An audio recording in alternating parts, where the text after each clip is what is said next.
અને હવે વાત વરસાદના કહેર અને ચોમાસાની વિદાયની અને એ બધા વચ્ચે હવામાન શાસ્ત્રીઓના મતની, કારણ કે ઉત્તર ભારતના કેટલાય રાજ્યો એવા છે કે જ્યાં હજી પણ ચોમાસાનો કહેર, વરસાદનો કહેર અને ગાંડી તૂર નદીઓ દેખાઈ રહી છે, તારાજી તબાહી દેખાઈ રહી છે. એવામાં ગુજરાતમાંથી ચોમાસાએ વિદાય લેવાની શરૂઆત કરી છે. હવામાન વિભાગનું કહેવું છે કે હવે ચોમાસું ધીમે ધીમે વિદાય લઈ રહ્યું છે, પણ હવામાન નિષ્ણાત કહી રહ્યા છે કે જતા પહેલા મેઘરાજા ફરી એકવાર ધડબડાટી બોલાવવાના છે.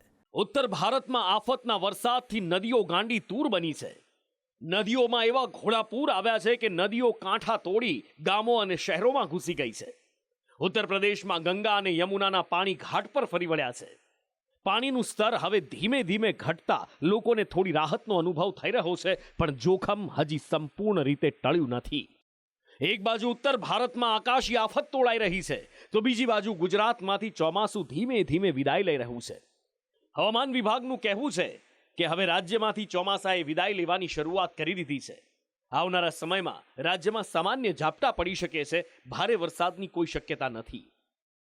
आने वाले 7 दिनों की हम बात करें तो बारिश जो है गुजरात में जो है बहुत कम देखने को मिलेगी जैसे जैसे दिन गुजरेंगे. अगर हम बात करें वार्निंग की, किसी भी प्रकार की जो अगले 7 दिनों के लिए हैवी रेनफॉल वार्निंग नहीं दी गई है. साथ ही जो है कच्छ को जो है अगले 7 दिनों के लिए ड्राई रखा गया है. अगर हम बात करें सौराष्ट्र रीजन की, अगले 3 दिनों तक जो है कुछ हिस्सों में छुटपुट बारिश देखने को मिल सकती है. उसके बाद सौराष्ट्र में भी जो है डे 4 ऑनवर्ड्स जो है ड्राई रहेगा वेदर. मानसून विड्रॉल के लिए जो है कंडीशन फेवरेबल बनती हुई दिख रही हैं. आगे आने वाले समय में जो है जैसी कंडीशन फेवरेबल होंगी उसके लिए जो है अपडेट कर दी जाए.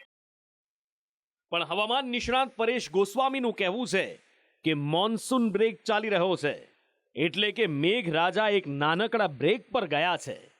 રાજ્યમાંથી વિદાય લેતા પહેલા એક જબરજસ્ત રાઉન્ડ રમવાના છે. તેમણે 24 સપ્ટેમ્બરથી 3-4 દિવસ ભારે વરસાદ પડવાની આગાહી કરી છે.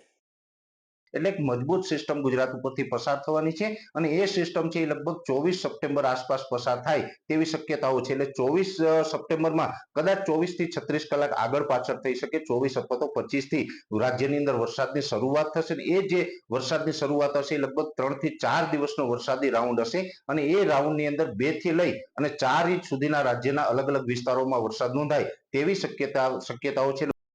હવામાન નિષ્ણાતો કહી રહ્યા છે કે આ વખતે નવરાત્રીમાં વરસાદનું વિઘ્ન જોવા મળી શકે છે, પણ નિષ્ણાતો ભારે વરસાદની શક્યતા નકારી રહ્યા છે. એટલે વરસાદી માહોલ હશે તો પણ એ છૂટો છવાયો જોવા મળશે. ગુજરાતમાં ચોમાસાની વિદાયની ચર્ચા શરૂ થઈ ગઈ છે, પણ મેઘો જતા જતા પણ માહોલ બનાવતો જશે.